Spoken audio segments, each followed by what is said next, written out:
Hello friends, എല്ലാവർക്കും ഓൾമാസ്റ്റർ Malayalam YouTube ചാനലിലേക്ക് സ്വാഗതം. ഇന്ന് ഞാൻ എത്തിയിട്ടുള്ളത് ക്ലാസ് 9 കേരള പാഠാവലിൻ്റെ ആൻസർ കീ ആയിട്ടാണ്. അപ്പോൾ നമുക്ക് അതിലേക്ക് കടക്കാം. ഫസ്റ്റ് ക്വസ്റ്റ്യൻ്റെ ആൻസർ വരുന്നത് നിശബ്ദത. രണ്ടാമത്തെ ചോദ്യത്തിൻ്റെ ആൻസർ വരുന്നത് കരയുക. മൂന്നാമത്തെ ചോദ്യത്തിൻ്റെ ആൻസർ വരുന്നത് മിഥ്യയായ ബോധം. നാലാമത്തെ ചോദ്യത്തിൻ്റെ ആൻസർ വരുന്നത് ചിരിക്കുടുക്ക. അഞ്ചാമത്തെ ആൻസർ വരുന്നത് സഹായികളുമായുള്ള ബന്ധം ദൃഢമാക്കിയത്. ഇനി ആറാമത്തെ ആൻസർ നോക്കാം. ദ്വിതീയ അക്ഷരപ്രാസം, രണ്ടു വരിയിലും ഒരേ അക്ഷരക്രമം. ആവർത്തന ഭംഗി, അലങ്കാര ഭംഗി, സദൃശ കൽപ്പന. അതിൽ ഏതെങ്കിലും രണ്ടെണ്ണം എഴുതിയാൽ മതി.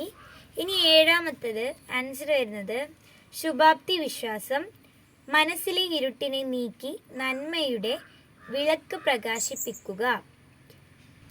ശുഭകരമായ രീതിയിൽ ചിന്തിക്കുന്നവർക്ക് ജീവിതത്തിലെ എല്ലാ കാര്യങ്ങളും ശുഭകരമായി തോന്നുന്നു.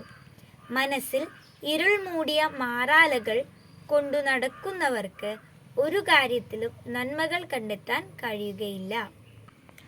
എട്ടാമത്തെ ആൻസർ വരുന്നത് അവരോട് അന്നമ്മ കാണിച്ച ഹൃദയബന്ധം അത്രയ്ക്കും ആഴമുള്ളതാണ്.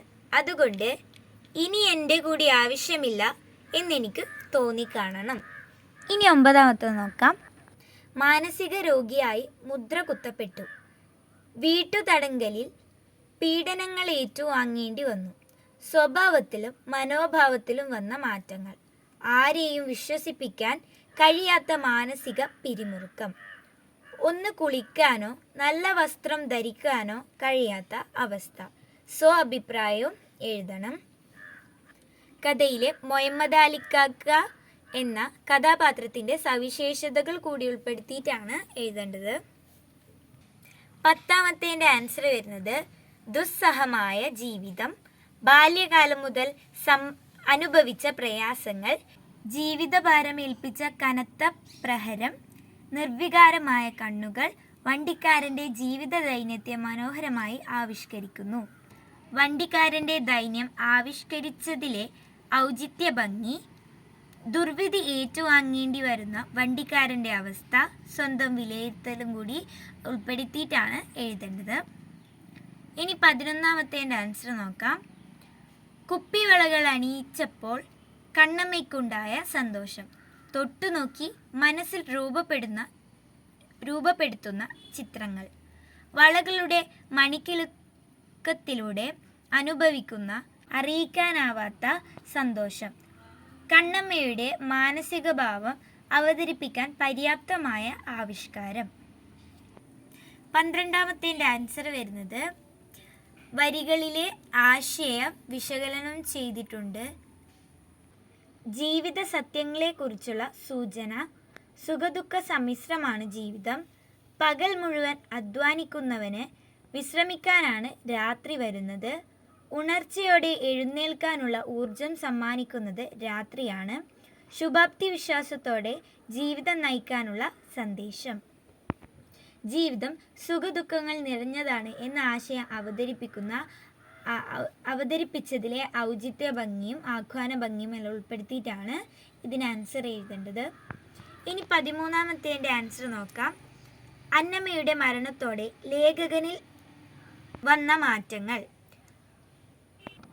വീട്ടുവേലക്കാരെ സ്നേഹിക്കാൻ തുടങ്ങിയപ്പോൾ തിരിച്ചു കിട്ടിയ സന്തോഷം.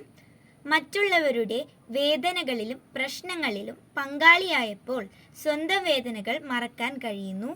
സമഭാവനയോടെയുള്ള ജീവിതാന്തരീക്ഷം ജീവിതത്തിൽ സന്തോഷം സൃഷ്ടിക്കുന്നു. പ്രാർത്ഥനയും സ്നേഹവും കൊണ്ടുണ്ടായ ഇഴയടുപ്പം. ഈ കാര്യങ്ങളെല്ലാം ഉൾപ്പെടുത്തണം. ഇനി 14ാമത്തെ ആൻസർ നോക്കാം. കഠിനാധ്വാനം ചെയ്ത് ജീവിക്കുന്നവരുടെ പച്ചയായ ചിത്രമാണ് രണ്ടു കവിതകളിലും ആവിഷ്കരിക്കുന്നത്. ജീവിതത്തിൻ്റെ വലിയ ഭാരം വലിച്ചു നീങ്ങുന്ന പണിക്കാരൻ, അതിരാവിലെ പുഞ്ചകൃഷിക്ക് വെള്ളം നൽകുന്ന കർഷകൻ, പ്രകൃതിയോട് മല്ലിട്ട് ജീവിതം മുന്നോട്ട് കൊണ്ടുപോകുന്നവരെ വരച്ചു കാണിക്കുന്നു. ഇനി 15ാമത്തെ ക്വസ്റ്റ്യൻ നോക്കാം. അത് ഉമ എന്ന കഥാപാത്രത്തിന്റെ നിരൂപണം തയ്യാറാക്കാനാണ്. സമൂഹ മനസാക്ഷിയെ ധാർമ്മികതയുടെ കോടതിയിൽ കയറ്റി വിചാരണ ചെയ്യുന്ന കഥയാണ് സാക്ഷി എന്ന കഥ. അതിലെ പ്രധാന കഥാപാത്രമാണ് ഉമ. ജീവിതത്തിൽ ഒറ്റപ്പെട്ടു പോകുന്ന ഒരു സ്ത്രീയുടെ ധർമ്മസങ്കടത്തിന്റെ കയ്പ് ഉമ എന്ന കഥാപാത്രത്തിൽ നിറഞ്ഞു നിൽക്കുന്നു. നിരവധി പേരുടെ മുന്നിൽ വെച്ച് ആചാരപ്രകാരം വിവാഹിതയായവളാണ് ഉമ. രജിസ്റ്റർ ഓഫീസിൽ വെച്ച് നടന്ന വിവാഹ രജിസ്ട്രേഷനു ശേഷം ഓഫീസർ മാതൃകാ ദമ്പതികൾ എന്നാണ് അവരെ വിശേഷിപ്പിച്ചത്.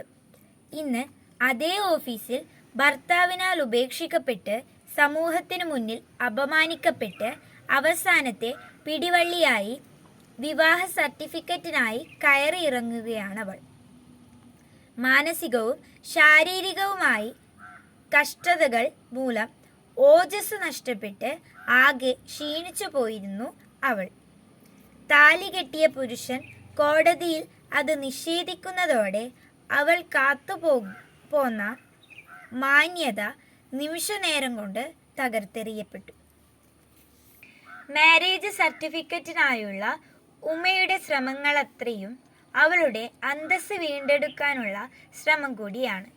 രജിസ്റ്ററിൽ നിന്ന് ആ താളുകൾ അപ്രത്യക്ഷമാകുന്നതിനടുത്ത് ഉമ എന്ന സ്ത്രീയുടെ ദുരന്തം പൂർത്തിയാകുന്നു. ഉമ എന്ന കഥാപാത്രം അധികാര ദുർവിനിയോഗത്തിൻ്റെയും പുരുഷാധിപത്യ സമൂഹത്തിൻ്റെയും ഇരയായി നീതി നിഷേധിക്കപ്പെട്ടവളാണ്. അതേസമയം സ്വത്വം വീണ്ടെടുക്കാനുള്ള ഒരു സ്ത്രീയുടെ പൊരുതലിൻ്റെ പ്രതീകം കൂടിയാണ് ഉമ. 16ാമത്തത് ലളിത ജീവിതം സുന്ദര ജീവിതം എന്ന വിഷയത്തിൽ പ്രഭാഷണമാണ് ചോദിച്ചത്. ഇപ്പോൾ മുകളിൽ കുറച്ച് പ്രസ്താവന കൊടുത്തിട്ടുണ്ട്, അതും കൂടി ഈ പ്രഭാഷണത്തിൽ ഉൾപ്പെടുത്തേണ്ടതായിട്ടുണ്ട്. ഞാൻ പോയിന്റ് പറയാം. ഫസ്റ്റ് തന്നെ പ്രഭാഷണം ആയതുകൊണ്ട് തന്നെ അഭിസംബോധന ഉണ്ടായിരിക്കണം. അപ്പോൾ അഭിസംബോധന കൊടുക്കുക. പിന്നെ ആർഭാടം ഉന്മത്താവസ്ഥയാണ്. ആർഭാട ജീവിതത്തിന് എങ്ങനെയും പണം സമ്പാദിക്കുന്നവർ. ഈ ലോകത്ത് മനുഷ്യന് ജീവിക്കാനുള്ളതെല്ലാമുണ്ട്, അത്യാഗ്രഹത്തിനുള്ളത് ഇല്ല. ഇതാരാണ് പറഞ്ഞത്? ഗാന്ധിജി പറഞ്ഞതാണ്. അപ്പോൾ അത് ഉൾപ്പെടുത്താം. അതേപോലെ ശ്രീനാരായണ ഗുരുവിൻ്റെ സന്ദേശങ്ങൾ. ജീവിതം ആദർശവും ലാളിത്യവും നിറഞ്ഞതാവണം. ആർഭാടപൂർണമായ ജീവിതമല്ല, മഹത്വപൂർണമായ പ്രവൃത്തികളാണ് ഒരാളെ ഉന്നതനാക്കുന്നത്. വർത്തമാനകാല സംഭവങ്ങൾ ചേർത്ത് അവതരിപ്പിക്കാവുന്നതാണ്. ആർഭാടം വരുത്തി വയ്ക്കുന്ന അപകടങ്ങൾ അതിൽ ഉൾപ്പെടുത്തിയിട്ട് എഴുതാവുന്നതാണ്. ഇനി 17ാമത്തത് അച്ഛൻ എന്നുള്ള ഒരു കവിതയാണ് കൊടുത്തിട്ടുള്ളത്. പവിത്രൻ തീക്കുനീര്. അപ്പോൾ അതിൻ്റെ ആസ്വാദനക്കുറിപ്പാണ് തയ്യാറാക്കാൻ പറഞ്ഞത്.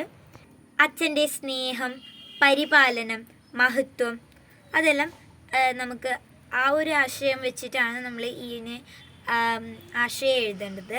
അതേപോലെ ഇഷ്ടപ്പെട്ട പ്രയോഗം നിങ്ങൾക്ക് എഴുതാവുന്നതാണ്. സമകാലിക പ്രസക്തി, സ്വന്തം കാഴ്ചപ്പാടും ഉൾപ്പെടുത്താവുന്നതാണ്. അച്ഛൻ്റെ മഹത്വം, മക്കളെ ഊട്ടാൻ വളർത്താൻ അച്ഛൻ അനുഭവിക്കുന്ന ത്യാഗങ്ങൾ, അതെല്ലാം ഉൾപ്പെടുത്തിയിട്ടാണ് എഴുതേണ്ടത്. നിങ്ങൾക്ക് ഇതിനോട് അച്ഛൻ എന്നുള്ള ആ ഒരു തീമുമായിട്ട് ബന്ധപ്പെട്ട കവിതകളും ഇതിനോട് ബന്ധിപ്പിക്കാം. അപ്പോൾ ഇത്രയാണ് ഈ വീഡിയോയിൽ ഉൾപ്പെടുത്തിയിട്ടുള്ളത്. ഇഷ്ടപ്പെട്ട ലൈക്ക് ചെയ്യുക, ഷെയർ ചെയ്യുക, സബ്സ്ക്രൈബ് ചെയ്യുക. Thanks for watching.